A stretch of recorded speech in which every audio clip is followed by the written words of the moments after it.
بسم الله الرحمن الرحيم الحمد لله وكفى والصلاة والسلام على الحبيب المصطفى صلى الله عليه وعلى آله وسلم تسليما كثيرا. إن الله وملائكته يصلون على النبي يا أيها الذين آمنوا صلوا عليه وسلموا تسليما. رب اشرح لي صدري ويسر لي أمري واحلل عقدة من لساني يفقه قولي. إخواني أخواتي أبنائي بناتي أصدقائي صديقاتي أعدائي عدواتي السلام عليكم ورحمة الله وبركاته. Qu'Allah subhanahu wa ta'ala vous comble de bonheur. Je vous aime en Allah, plus besoin de vous le rappeler, mais il faut de temps en temps le dire. Quand tu aimes quelqu'un en Allah, il faut que tu lui dises, c'est dans la sunnah. Non. Mes frères et sœurs en humanité, ceux qui n'ont pas encore eu l'honneur et le bonheur de faire connaissance avec l'islam, soyez sincères, soyez curieux, la bonne curiosité, menez une recherche profonde, qui est à votre portée en plus, facile. Et vous allez trouver Allah, la parole d'Allah, le prophète d'Allah, les prophètes d'Allah. Vous allez enfin rencontrer Jésus, Isa. Vous allez vous rencontrer vous-même. Vous allez faire connaissance avec vous-même. Non. Qu'Allah vous accorde la guidée infinie de l'islam. On entre directement dans le vif du sujet, sachant que nous avons déjà apprivoisé le vif du sujet. Un frère me dit, Salam alaykoum, j'ai écouté avec un grand intérêt votre réponse. C'était par rapport au rappel, les prédicateurs infantilisent les musulmans. C'est le frère qui m'a demandé de traiter un texte que j'ai intitulé « Les prédicateurs infantilisent les musulmans ». Et je vous remercie encore une fois d'avoir pris le temps de me répondre. Oui, je dois avouer que je vois les choses de loin par rapport à vous qui êtes certainement plus proche que moi du milieu de la prédication, notamment en France. Pour ma part, je vis en Algérie. Bon, contexte différent, problématiques différentes. Donc, je ne savais pas, mon frère, que tu étais à l'étranger. Voilà, si j'avais su que tu étais à l'étranger, j'aurais pu orienter aussi le rappel autrement. Non, mais voilà, donc chaque contexte est différent, chaque endroit est différent. Aujourd'hui, le monde nous impose finalement que le monde est devenu globalisé, mondialisé, et que c'est plus un même village, c'est même une même maison. Ce qui se passe en Sibérie, en une seconde, il nous arrive à nous ici déformé, bizarre. Il n'a rien à voir en plus avec chaque contexte de chaque endroit de la Terre. Donc c'est vraiment un monde très délicat. Donc pour ma part, je vis en Algérie. Oh, mon Algérie que j'aime. Il y a quelques années, j'avais fait un rappel. Mon Algérie que j'aime. J'ai fait quelques rappels sur l'Algérie. J'aimerais bien, Inch'Allah, pouvoir avoir le temps un jour de traiter un peu l'histoire de l'Algérie pendant les fameux 130 ans, qui peut expliquer beaucoup de choses aujourd'hui que l'Algérie connaît. Qu'Allah facilite à l'Algérie, qu'Allah facilite aux Algériens. Pour ma part, je vis en Algérie. Donc tout ce que je constate n'est que le reflet de ce que mon écran veut bien me montrer. Il se peut bien alors que ma vision soit biaisée. Je m'écarte jamais cette possibilité de l'esprit. J'aime ton esprit. Voilà. Rares sont ceux qui me stimulent et tu es en train de faire partie de ceux qui me stimulent vraiment. Qu'Allah te bénisse. Je n'écarte jamais cette possibilité de l'esprit. C'est pour ça que les gens comme vous, qui insistent sur le côté positif des choses, sont indispensables. Les gens comme toi et les gens comme lui. Normalement, je ne dois pas être une exception. Normalement, شرح الواضحات من المفضحات. Tu fais l'arabe, mon frère, tu es un arabophone donc. شرح الواضحات من المفضحات إنها حقيقة كالشمس في كبد السماء. Le musulman, normalement, doit voir le bien, doit positiver, doit inviter le monde à voir le bien, doit rapprocher les gens, doit se déployer pour que les cœurs s'apaisent et que les gens s'apaisent, et qu'on finisse avec les querelles, les guerres, les conjectures, l'orgueil, la méchanceté, les divisions. D'accord? Donc tu es indispensable, nous sommes tous, Inch'Allah, c'est ce qu'on tire de beau de l'islam est indispensable pour nous et nous devons continuellement, régulièrement renouveler la niya pour essayer toujours d'élever notre niveau et de ne pas rendre le monde un enfer. Non. Ainsi, sur le côté positif des choses, sont indispensables. Car ils encouragent ceux qui se déploient à donner plus et ceux qui hésitent encore à prendre l'initiative. C'est le rappel. Et ceux qui se déploient doivent renouveler la niya. Ils doivent toujours se dire pourquoi je fais ça. Et dès qu'ils voient qu'ils le font pour eux-mêmes, ils doivent à un moment donné aller s'éduquer, aller se purifier, aller prendre du recul. D'accord? En ce qui concerne Muammar Matmati, je n'ai jamais été un adepte de sa façon de voir les choses, ça ne m'étonne pas. Au contraire, dès le premier contact, je l'ai trouvé très antipathique. Je comprends cependant que vous puissiez croire que je fus un jour de son côté. J'avoue que je vous ai un peu aidé à le penser. De son côté, non, je ne suis pas parti jusqu'à là, mais on peut être influencé parfois. J'ai rencontré des gens de plus de 50 ans qui ont été influencés par des visions.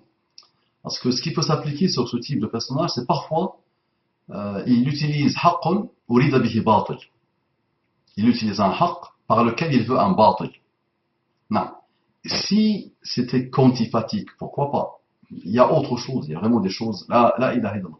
Ce qui m'étonne à l'infini, c'est qu'il y a encore des gens qui peuvent donner la moindre légitimité, le moindre intérêt à ce type de prédication. C'est une prédication, voilà, maléfique, satanique, qu'Allah subhanahu wa ta'ala le guide et qu'Allah lui pardonne. Naam. Vous me dites après que je dois contribuer au changement des choses dans la bonne direction. Je suis d'accord. Personnellement, je suis prof, machallah. Et j'essaie, donc, j'ai déjà lu ton mail 2 fois minimum, donc il m'apporte beaucoup, machallah. Et tu n'as pas à t'excuser. Plus ton message est long, plus ça me fait du bien. Donc ne t'excuse pas, parce que je te vois à la fin t'excuser pour la longueur de message. Vous me dites après que je dois contribuer au changement des choses dans la bonne direction. Je suis d'accord. Personnellement, je suis prof. Et j'essaie avec les moyens du bord d'enseigner aux jeunes la meilleure façon possible de penser afin de les armer intellectuellement. Qu'Allah te bénisse. Inutile de dire que je rencontre beaucoup de difficultés. Je me sens comme un pauvre saumon dévalant les chutes du Niagara.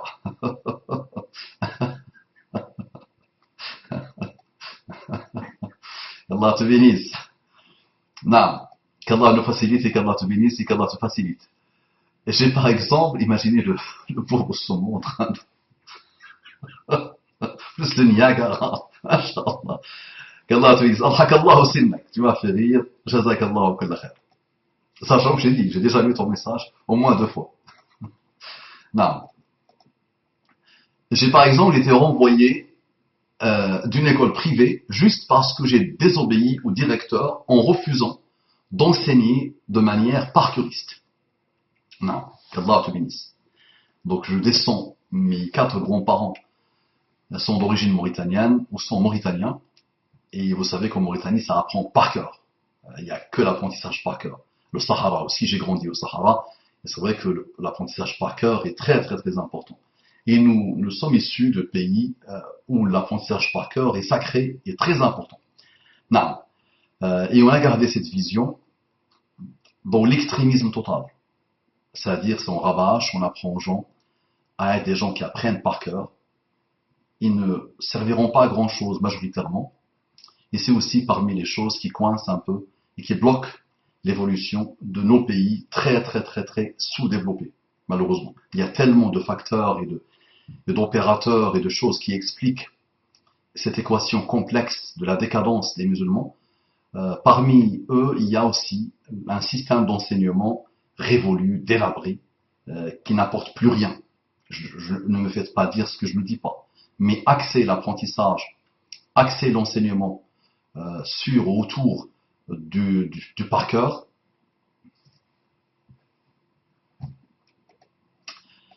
On a des gens aujourd'hui qui ont appris par cœur plus que tous les Sahaba réunis. Je peux le dire. Imagine, vous prenez tous les Sahaba réunis. D'accord? Nous avons des gens aujourd'hui, des gamins aujourd'hui, des jeunes, qui ont appris beaucoup, beaucoup plus que tout ce que les Sahaba réunis ont appris par cœur. C'est phénoménal. C'est extraordinaire. Allahumma salli wa sallim ala Muhammad. Donc ça ne m'étonne pas que tu aies été renvoyé à cause de ça. Et c'est ce qui me fait perdre un peu la foi en les systèmes qui se basent sur l'autorité. Tout comme l'enseignement, la prédication, qui n'est qu'un autre type d'enseignement, souffre un peu des mêmes problèmes. Je suis d'accord. Je suis d'accord. Mais en partie d'accord, comme à chaque fois. Non. Pour illustrer mon propos, je vais vous raconter une histoire personnelle. Quand j'étais à la fac, deuxième année licence française, entre parenthèses, Allah yibarak, comme vous dites les Algériens, Allah yibarak, Allah yibarak, Allah yibarak, sahallahu alayka dunya l'akhirah. Ça fait plaisir, machallah, ça fait vraiment plaisir. J'aime ça, voilà, vous voyez un peu le style, d'accord? Nos amis un peu majoritairement qui se prennent pour quelque chose, là, qui viennent tout le temps attaquer. Mais donc quelqu'un d'ouvert d'esprit, quelqu'un d'intelligent, quelqu'un qui s'est formé, quelqu'un qui a appris, quelqu'un qui s'est ouvert à d'autres choses, à d'autres problématiques, à d'autres systèmes de pensée, qui a été curieux. Voilà. Est-ce qu'on a besoin de ces gens? Est-ce qu'ils ne ressemblent pas aux Sahaba, ce personnage? Est-ce que vous pensez que les Sahaba sont partis en Chine, en Inde, en Afrique, obtus, fermés? D'accord. Donc, vous voyez, c'est quelqu'un, vous commencez à l'apprivoiser sur la chaîne, machallah, il commente, même si je demande à mon frère, tous tes commentaires, envoie-les-moi sur mon adresse mail, parce que je ne lis pas tout ce qui s'écrit sur la chaîne. Donc vous voyez quelqu'un d'ouvert, d'intelligent, vous sentez une intelligence, une volonté de faire évoluer Shmelbik. Allahumma ruddana ilayka raddan jamila. Pour illustrer mon propos, je vais vous raconter une histoire personnelle quand j'étais à la fac. J'avais un camarade de classe qui me déclara un jour ne jamais avoir ouvert un dictionnaire de sa vie. J'ai donc apporté un dictionnaire et lui appris comment chercher un mot et lire sa définition. Ici en France, mon frère, dès les premières années de l'école primaire, c'est juste ma mémoire, mais de l'école primaire, si ce n'est avant, ils leur apprennent comment chercher dans un dictionnaire. D'accord? Et les enfants aiment l'école française. On raffole. Parce qu'il y a des méthodes, il y a des manières de faire. Nous, on passe notre temps, oui, kafkouf, mécréance, athéisme, ils leur apprennent les choses, ils leur inoculent des virus, pourquoi pas? On peut voir ce prisme-là. Mais ils utilisent quand même des méthodes, des manières de faire très très intéressantes. Tout est limité, tout peut être amélioré, non. Mais attention, nous on n'a rien. Sachez les amis que vos enfants dans les pays musulmans, vos familles les mettent dans des écoles, quand ils arrivent, quand ils peuvent, d'origine autre, française, anglaise, dans les pays riches, ils mettent leurs enfants dans des écoles de ce type-là. Et vous dites, ah là là là, on aimerait bien avoir des écoles, nous aussi, tout ça. Mais non, pour qu'on puisse atteindre le niveau qu'ils ont mis, même s'il est améliorable, même si les gens se plaignent tout le temps, même si la France et les Français se plaignent tout le temps de leur système, mais il est quand même meilleur. Ça ouvre un peu l'esprit. Oui, ça installe le coffre. Je dis, ça ouvre l'esprit. Et quand l'esprit est ouvert vraiment, et quand les parents font le nécessaire normalement, et quand, une ouverture d'esprit fait qu'un jour ou l'autre, la personne ne peut que être très bénéfique. Il m'avoua, l'opération a pris moins d'un quart d'heure. Donc je lui ai appris comment chercher un mot et lire sa définition. L'opération a pris moins d'un quart d'heure. Il m'avoua après que c'était comme si j'avais soulagé son dos du poids d'une montagne. On peut se demander comment est-ce qu'une personne, ne sachant même pas chercher un mot dans un dictionnaire, a pu arriver à un niveau universitaire? Et la réponse est simple. Toute sa vie, mon ancien camarade n'a fait que suivre des figures d'autorité. Deux points, le père, l'instituteur, le professeur, etc. Tous ont contribué à maintenir l'esprit du pauvre garçon à un niveau infantile. Et tous ont alimenté un système qui a paralysé son sens critique. C'est donc tout un système qui gagne progressivement en complexité en transformant les esprits en de simples réceptacles qu'on peut remplir avec ce que l'on veut. En partie, c'est vrai. J'ai grandi dans un pays musulman, mon frère. Il y a toujours du bon, il y a toujours du mauvais. Il y a ce que tu décris majoritairement, c'est vrai. Il y a des systèmes d'enseignement délabrés. D'accord? C'est sûr et certain. Il n'y a rien à dire. Mais personnellement, j'ai eu parfois des professeurs qui nous ont rendus curieux, qui nous ont ouvert les champs du savoir, qui nous ont orientés, qui nous ont aidés, alhamdoulilah, pas tous, mais il y avait quelques-uns, par la grâce de Allah. Tu vas me dire, oui, il y a toujours des exceptions, je suis d'accord avec toi. Mais ce que tu décris, il n'y a rien à dire, non. Mais ça n'explique pas tout chez ton ami. Ton ami a aussi une responsabilité à lui, une certaine flemmardise. Une certaine, je prépare, j'obtiens le doctorat, ou j'obtiens le master, ou j'obtiens Hada. Ça va en France ici aussi. Moi, je défie toujours, on continue mes étudiants et je leur dis, voilà, tu es ingénieur, tu as un doctorat, ok, ça ne vaut rien. Ah, il me regarde, je lui explique. Ah, c'est quand même un système que j'ai connu. Ce sont des systèmes que j'ai connus. Donc tu entres en école d'ingénieur, ou tu entres dans la formation, c'est difficile d'entrer, une fois que tu entres, et qu'est-ce qu'il y a? Oh, rien. L'âme réussit.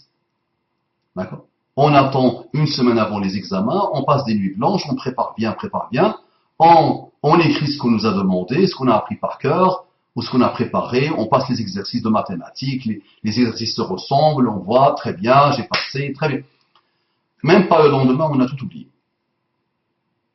Et donc même aujourd'hui, parmi ceux qui ont le doctorat, dans les pays musulmans et dans ces pays-là, qu'est-ce que ça vaut finalement? Ceux qui ont un master, qu'est-ce que ça vaut? Donc là, il y a quand même, attention, des choses très complexes, tu as bien mis le mot quoi, très complexe, non, complexifié, qui voilà, il faut vraiment faire une étude sociologique pour comprendre un peu ces problématiques.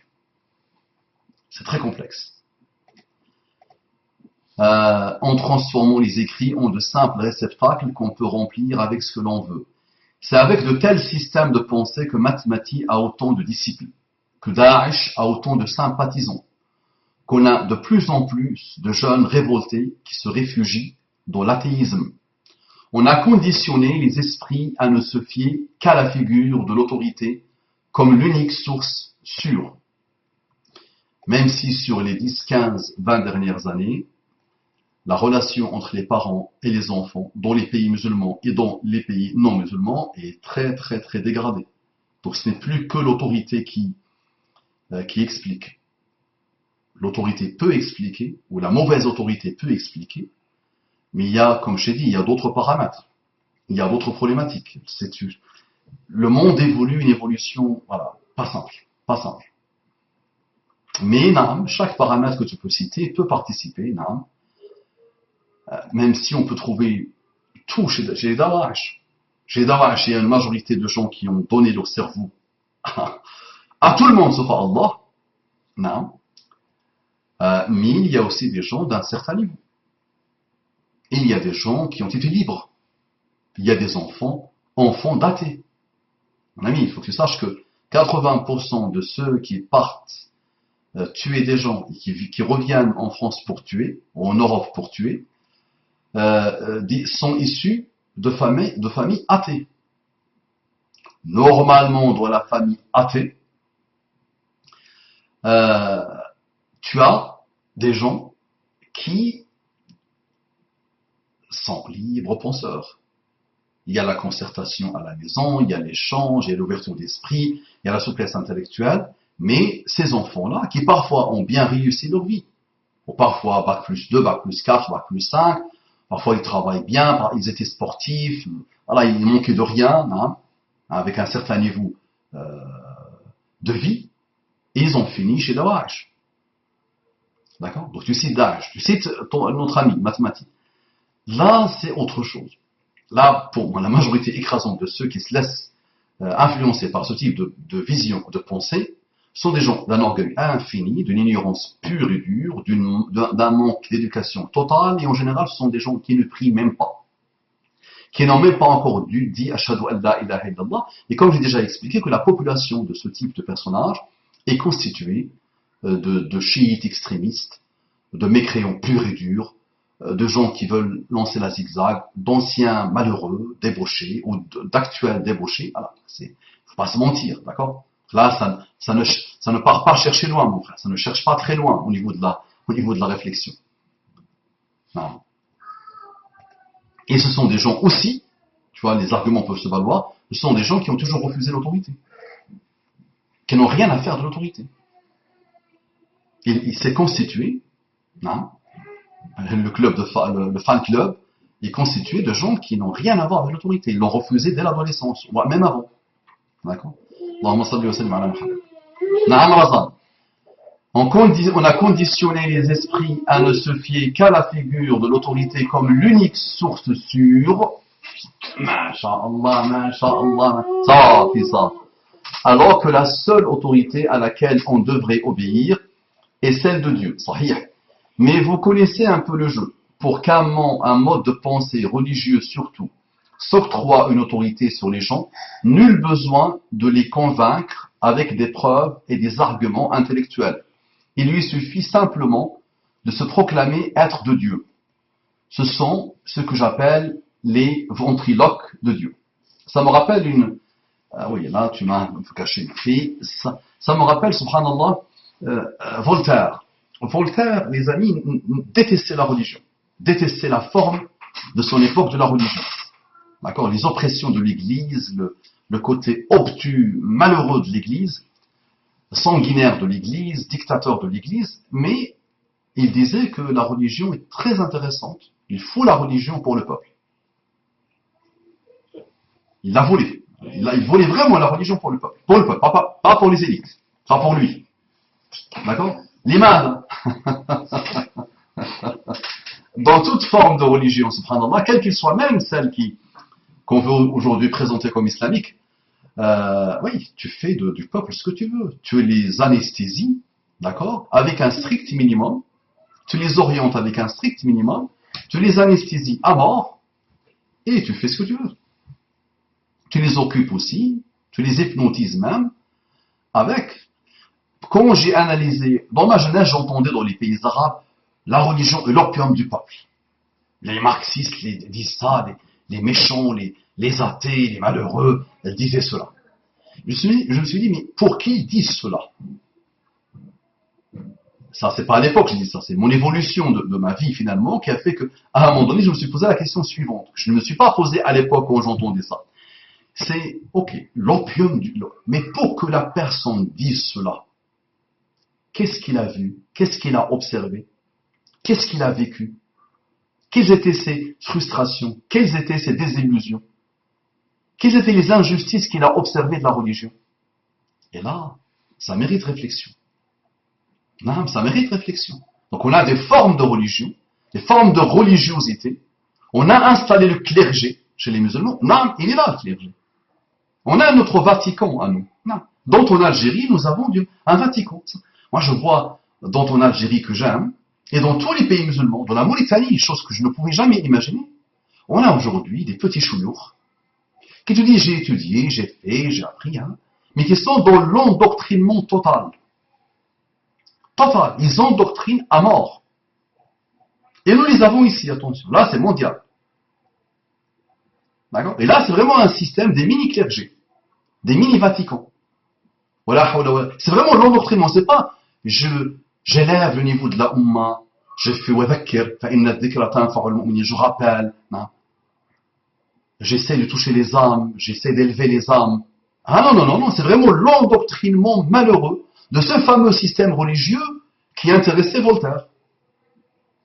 Ou tu te dis, mais si Allah nous a créés pour ça, si c'est ce qu'il attend de nous, d'accord, et tu peux déjà commencer à penser à des chouyours de chez toi. Je te dis, je t'oriente déjà, s'il te plaît, pour que tu commences déjà à aller voir ces chouyours-là dans ton Algérie elle-même. Et bien, si Allah qui a créé la complexité totale et l'ADN, c'est Allah qui a créé l'infini, beauté, harmonie, finalement nous a créé pour ça. Si c'est le summum et le top, c'est ce que attend ce cheikh de ses disciples. Allez, c'est pas ça, c'est pas possible, ça n'est pas possible. C'est une insulte envers Allah. D'accord? Allahumma salli wa sallam ala Muhammad. Nul besoin de les convaincre avec des preuves et des arguments intellectuels. Il lui suffit simplement de se proclamer être de Dieu. Non, ce sont ceux que j'appelle les ventriloques de Dieu. Il y a aussi, et j'aimerais savoir votre avis dessus, une recrudescence de violence entre les chiites et les sunnites. Donc je vois que tu es un peu nouveau. Masha'Allah. Donc j'ai traité beaucoup cette problématique. Beaucoup, allez, on va dire. Il y a eu quelques rappels que j'ai fait autour du chiisme et du sunnisme et ces guerres-là entre les deux. Et il faut que tu saches, mon frère, que je suis un chiite pour des musulmans qui se disent sunnites. Je suis un chiite égaré, shaitan, marid, juste parce que j'ai fait le constat de la Ummah. Juste un constat, c'est comme dire, il y a une bouteille sur la table, il y a un ordinateur sur la table, ou il y a une caméra devant moi. J'ai dit qu'il y a 8 madhab actuellement. Il y a eu tellement de madhab, mais actuellement, il y a 8 madhab dans la Ummah. J'ai dit cela. Et on m'a pris pour un chiite, shaitan, marid, égaré complètement. Imaginez. D'accord? Donc, j'ai fait quelques rappels sur le chiisme, sur le sunnisme. Donc, je vois par exemple pulluler une reconnaissance de violence entre les chiites et les sunnites. Je vois par exemple pulluler beaucoup de chaînes télé et aussi sur Internet des gens qui passent leur temps à critiquer les chiites et vice-versa. Naam ya habibi. Eh oui, mon frère. Tu entendras les sunnites dire que les chiites sont beaucoup plus dangereux pour l'islam que les pires yahouds, que les pires sionistes, que les pires ennemis d'Allah. Et tu entendras dire que tant qu'on n'a pas nettoyé la Ummah des chiites, il n'y a rien à faire. Non. Et tu verras les chiites aussi passer leur journée dans leur télé. Je l'ai déjà dit dans mes rappels, tu zappes, tu prends ta zappette, tu commences à zapper. C'est tout le temps comme ça, subhanallah. Ça ne déroge pas à la règle. Tu prends la première chaîne, wa bakat Fatima.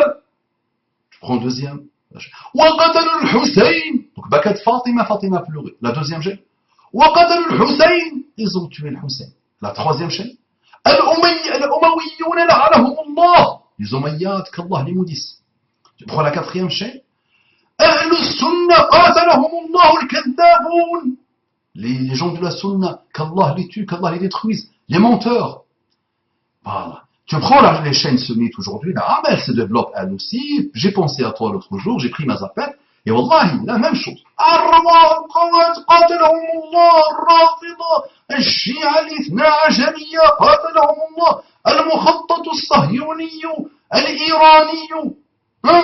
Le plan sioniste iranien.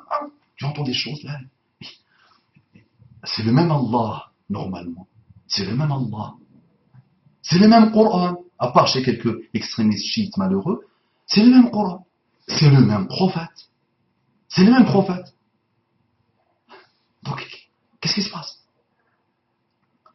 Donc, Habibi, le problème, et tu l'as expliqué, j'aurais pu faire deux rappels. Le premier jusqu'à les chiites, et je commence le deuxième à partir de la guerre. Donc je commence les systèmes d'enseignement, je fais un sur les systèmes d'enseignement dont en général chez les musulmans aujourd'hui, et je fais un, mais j'ai voulu garder les deux. Les deux dans le même, deux en un, comme Head and Shoulders. L'imam, parce que finalement, tu l'expliques bien en haut, mon frère.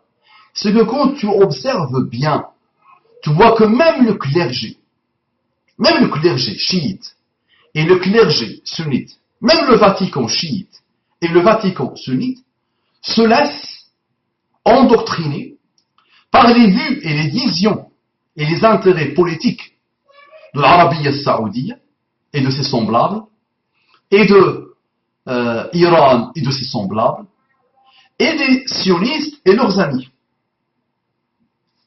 Non. Même, ça c'est phénoménal, ça. Quand le clergé lui-même tombe dans cela, mais attention, le pape lui-même, tout au long de l'histoire de la chrétienté, on jouait avec, parfois il avait le pouvoir, il faisait ce qu'il voulait. Il avait vraiment le pouvoir, il pouvait faire prosterner des grands rois, et parfois on a joué de lui, il était comme un torchon. D'accord? Mais le pape, c'est pas une référence, mais je vous donne quand on évolue vers le système clergé. Et aujourd'hui, malheureusement, attention, il ne faut pas le nier, nous avons une institution dite religieuse, l'Azhar, même chose, avec laquelle le pouvoir peut faire ce qu'il veut. Il peut manipuler à mort. Ce sont les mêmes familles qui tiennent le pouvoir, qui tiennent l'argent, et ce sont en général les mêmes familles qui tiennent l'ilm, le savoir. Et il y a malheureusement des relations dangereuses entre eux. Et là, on a quoi? On a à chaque fois qu'il y a un intérêt malheureux politique d'un bas niveau, un enjeu politique d'un bas niveau géostratégique, qu'est-ce qu'on fait? Comme par hasard, subhanallah, comme par hasard, tu as la meute sunnite qui se lance contre la meute chiite, et la meute chiite commence à répondre, ou vice-versa, ou le contraire. Et le champ de bataille s'appelle quoi? S'appelle le peuple. S'appelle le peuple. S'appelle la Ummah de Muhammad sallallahu alayhi wa sallam. Moi, j'aimerais bien voir Muhammad sallallahu alayhi wa sallam, voir les Sahaba, ainsi dans notre époque, et voir un peu ce qui se passe. Billahi alayk. Juste pour rapprocher le sens, il y a Allah qui nous regarde. Chaque responsable, chaque savant, qui s'est laissé endoctriner, qui endoctrine lui-même, qui s'est auto-mutilé, malheureusement, et auto-manipulé, et qu'on a manipulé aussi, pour tomber dans cela, malheureusement. Donc c'est vrai, aujourd'hui, il y a une guerre fracticide, lourde, malheureuse, minable. On met beaucoup de milliards dans cette guerre. Elle fait couler beaucoup de sang, subhanallah. Elle oriente beaucoup de politiques. Shaitan est le seul gagnant, et les ennemis de l'islam. Et l'ego de chaque savant ou savonnette, de chaque dirigeant, de chaque hada, et les intérêts de chaque savant ou de savonnette. Je ne généralise pas, mais attention, il y a ce problème. Comme par hasard, imagine, comme par hasard, on a découvert que Bachar al-Assad est un Nusayrit kafir. Comme par hasard. On ne le savait pas avant, mon frère. Comme par hasard, on a découvert que Bachar al-Assad est issu d'un pouvoir despotique. C'est comme si nos dirigeants à nous, tes dirigeants à toi, ne sont pas despotiques. Nos dirigeants à nous, tes dirigeants à toi, sont capables de massacrer 90% de la Ummah si, et ça bouge. Alors bouge et tu vas voir. Pourquoi Al-Jazair n'a pas bougé? Je sais bien pourquoi Al-Jazair n'a pas bougé, suite au printemps arabe. Parce qu'elle a su ce que c'est que la guerre civile. Donc elle ne veut plus la reproduire. Aujourd'hui, les Algériens réfléchissent beaucoup avant de suivre comme des imbéciles le printemps arabe. Donc, on a aujourd'hui une guerre qui profite aux ennemis de l'islam, qui ne profite pas du tout aux musulmans, qui profite des égos, des orgueils, des enjeux, des intérêts. D'accord? Voilà, donc ça a coûté, j'ai failli le faire, mais j'ai pas eu le temps de le faire et je suis passé à autre chose. Il y a 1 an, ou 2 ou 3 ans, on est parti en Égypte tuer un imam chiite ou un prédicateur chiite ou une savonnette chiite ou un savant chiite. Mais quand tu vois comment ils l'ont tué, la ilaha illallah. La ilaha illallah. On a excité la populace, ils l'ont massacré. Ils l'ont massacré. C'était un assassinat dangereux, gravissime. Pourquoi je te raconte ça? Je dis, ok, ça arrive tout le temps, ça. Mais tu allumes ta télé aujourd'hui, jusqu'à aujourd'hui, il y a des chaînes qui sont heureuses de montrer les images. Hassan quelque chose, un chiite qui s'appelle Hassan quelque chose, qui avait insulté Aïcha, et on avait chauffé à bloc la populace pour se venger pour sa mère. Et wallahi, quand tu vois comment ils l'ont tué, la vidéo circule encore, comment ils l'ont tué, la ilaha illallah. Tu tires une balle, tu le débarrasses vite. Mais wallahi, ici, vous voyez comment ils l'ont tué. Si tu vois comme, je ne sais pas si tu l'as vu ou pas. D'accord, donc, avec ça, on n'ira pas loin. On n'ira pas loin, mon frère. C'est dangereux, dangereux. C'est milliards. Non, c'est milliards. Je reviens à une idée que j'ai perdue. Comme si on a découvert que Bachar al-Assad est issu d'une famille sanguinaire. Mais le père de Bachar, il avait tué à Hama plus de 30 000, 40 000 personnes. Direct. Et il les a encerclés, il les a tous massacrés. 30 000, je ne dis pas 300. 30 000 à 40 000 personnes. En disant, il y a les frères derrière, les frères musulmans, il a massacré tout le monde. D'accord? Elle était où la communauté internationale à l'époque? Elle était où ils étaient où les Saoudiens et tout ça? Ben, ça ne les a pas empêchés de faire des affaires avec lui, avec son père, avec lui, de le rencontrer, de s'amuser dans la débauche dans des palais, avec des femmes, avec l'alcool, avec la drogue, avec tout ce que tu veux. Ça ne les a pas empêchés de faire ça. D'accord? Donc, Naam, mon frère, ce que tu décris est malheureux. Wala hawla wala quwwata illa billah. C'est de l'endoctrinement sanguinaire à mort. Au lieu de faire cela, Allah nous demande dans le Coran de faire l'exhortation.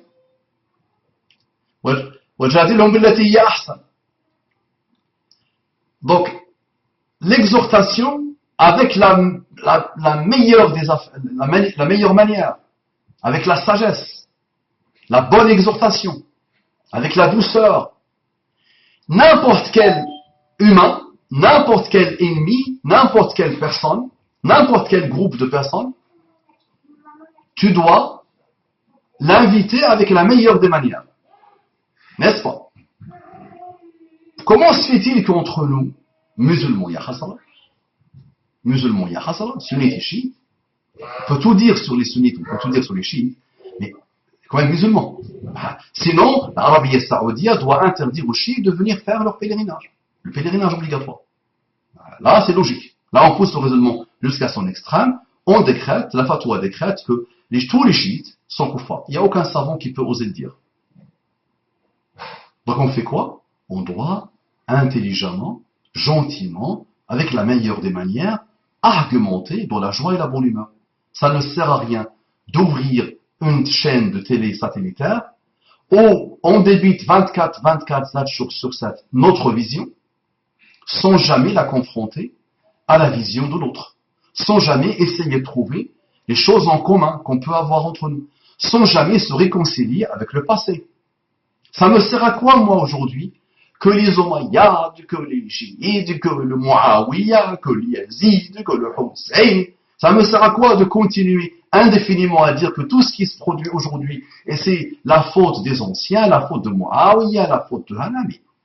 Allah lui-même a voulu que le Khilaf al-Rashid dure une trentaine d'années. Et dans le Khilaf al-Rashid, il y avait des choses mauvaises, il y avait de l'injustice parfois. Et dans le Khilaf al-Rashid, il y a une période qui a connu un minimum de stabilité, il y a un minimum de justice, c'est celle de Omar ibn Khattab. Celle de Abu Bakr, elle a été occupée dans les guerres de Ridda, les guerres de l'apostasie, d'accord? Donc c'est guerre sur guerre sur guerre, hein, où beaucoup de musulmans ont été exterminés, il y a même eu, je peux même parler de génocide malheureusement. Un résultat de génocide. Ça veut dire qu'il y a eu des milliers, des dizaines de milliers de morts. Beaucoup de morts dans Hurub de Ridda. Et il y a eu aussi celle de Ali. Guerre sur guerre sur guerre sur guerre. La Ummah a été occupée à s'entretuer. Uthman, fitna sur fitna sur fitna sur fitna. Avant Ali, Uthman et ensuite Ali, fitna sur fitna sur fitna. La dernière c'est Ali, guerre. L'avant c'est Uthman, fitna.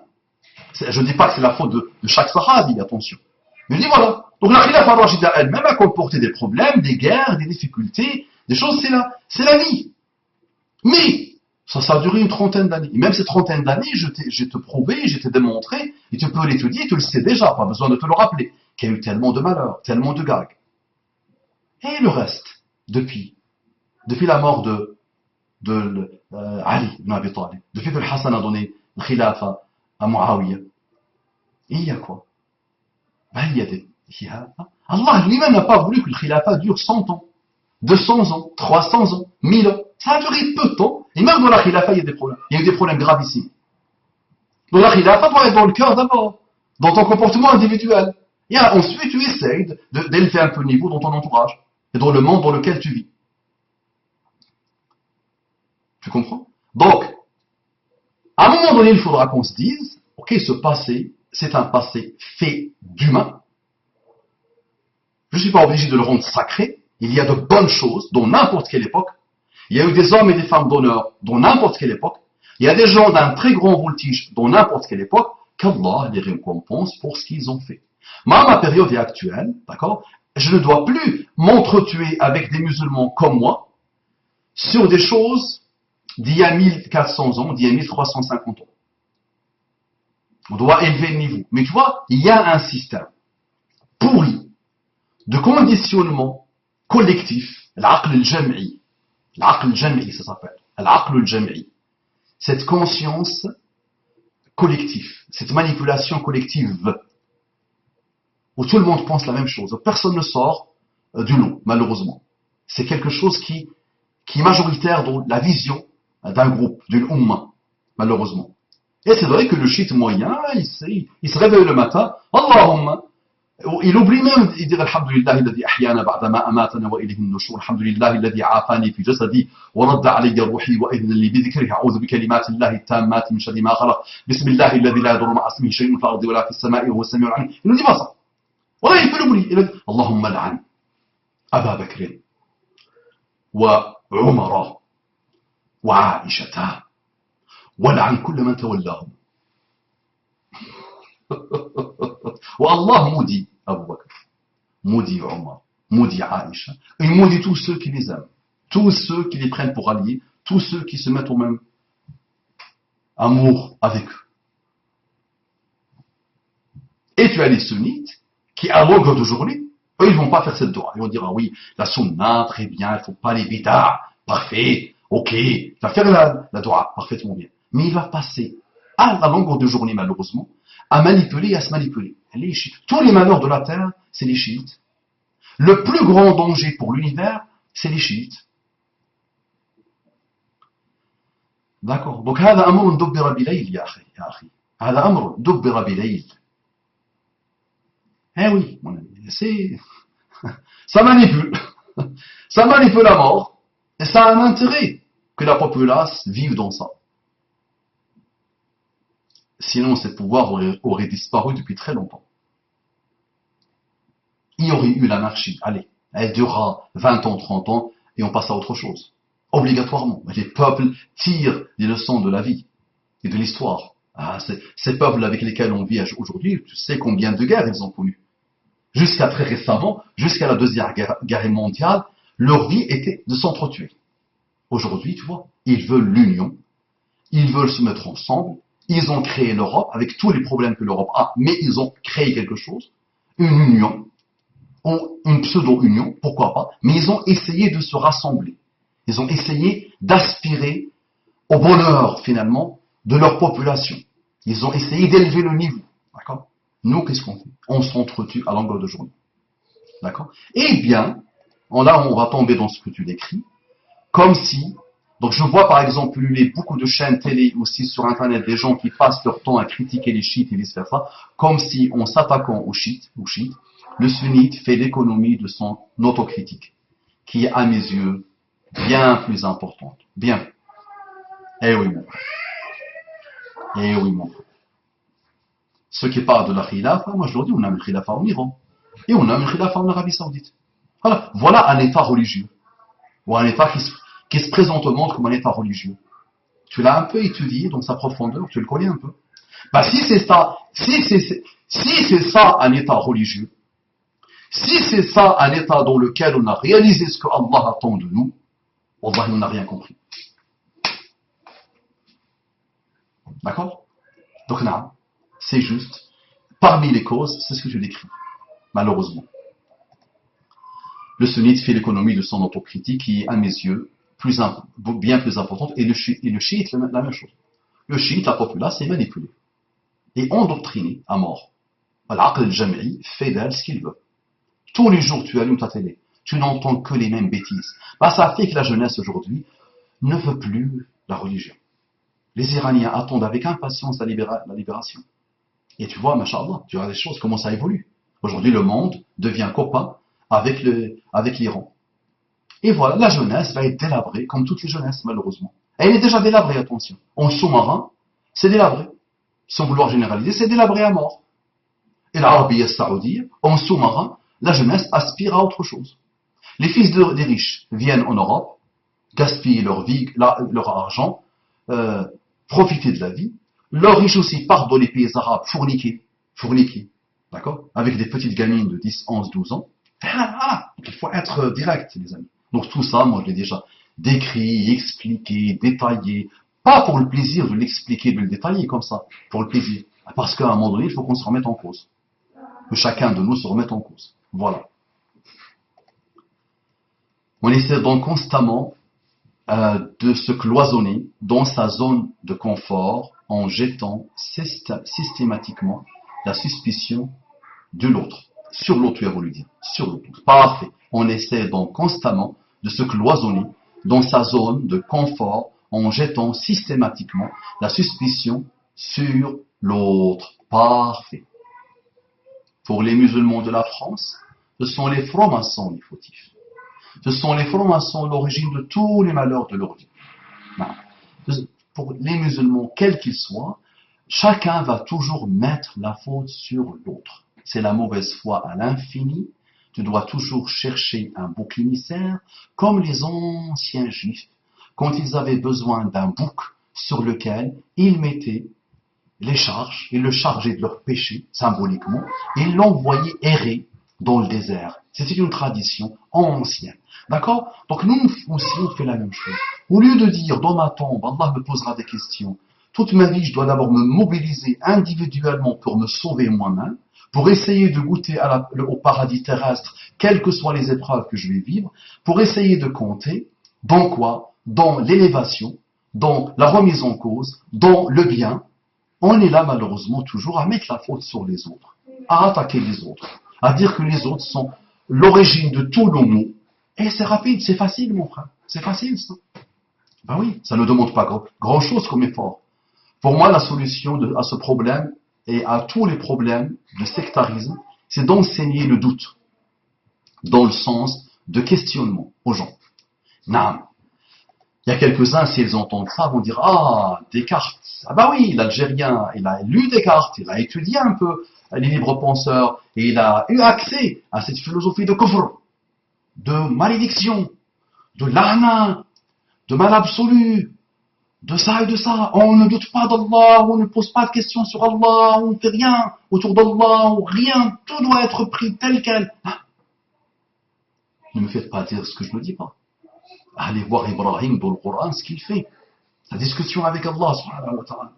Sûrement, il a cru que le soleil était le Dieu, il a cru que ça était le Dieu. Non, il y a eu un échange comme ça. Non, on doit réfléchir, on doit analyser, pour évoluer vers Ashhadu an la ilaha illallah, tu passes par des moments de questionnement.